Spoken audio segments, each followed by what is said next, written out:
Isang magandang pagsilay ng araw sa inyo mga pakyut. Gumising talaga tayo ng mas maaga para sa ating gagawing content ngayon dahil naisipan ko na mag-exercise nga tayo tuwing umaga. Charot.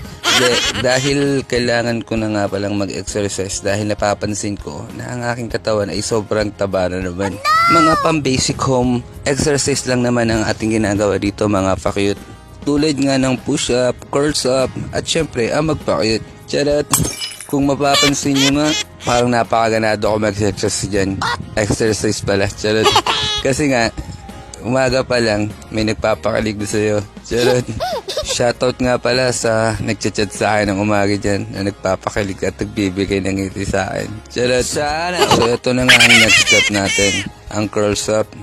Hawak ko na yung camera dyan kasi mula ako mapaglagyan kung paano ko ilalagay yung camera para habang nagka-curls up ako, kailangan cute pa din ako. So ayan, sabi ko nga, mas cute pala ako pag hawak yung camera habang nagka-curls up ako. Tapos nakikita mo siya. Just charot.